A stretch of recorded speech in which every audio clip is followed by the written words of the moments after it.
ABC News World Headquarters in New York. This is World News Tonight with Peter Jennings. Good evening. It isn't always cheaper to pay for the lawsuits than it is to make the product safer. In Los Angeles today, a jury has ordered General Motors to pay $4.9 billion to 6 people who were permanently disfigured after the gas tank on their 1979 Chevy Malibu burst into flames when it was rear-ended.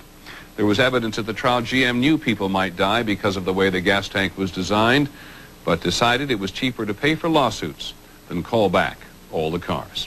$4.9 billion is the largest award ever in a lawsuit involving a defective product. It may not stay at that level, but it's a very big setback for General Motors. Here's ABC's Lisa Stark. Patricia Anderson, her 4 children, and a family friend were severely burned when their 1979 Chevy Malibu was hit from behind by a drunk driver going 50 miles an hour. The fuel tank exploded. I just thank God that me and my kids survived. This comes 1 year after GM lost a similar case in which 2 people died in a fuel tank fire after the Cutlass station wagon they were riding in was rear-ended.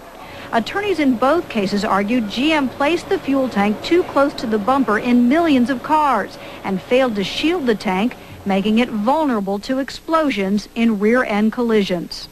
General Motors had numerous failures during crash tests, but chose to leave the design where it was because a safer design that would have prevented this cost $8.59.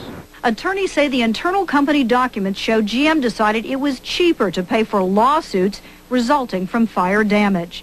General Motors today issued a statement saying this crash was not GM's fault. The fuel system is safe and met or exceeded all federal requirements. General Motors plans to appeal today's decision. This fuel tank design was used on 10 million GM cars made between 1979 and 1983. As many as 6 million may still be on the road. Lisa Stark, ABC News, Washington. As to the amount, one juror said after the trial, if GM can afford to spend $4 billion or more in advertising, they can afford the $4 billion penalty. Actually, the latest figures from GM for 1997 show they spent a little over $2 billion on advertising.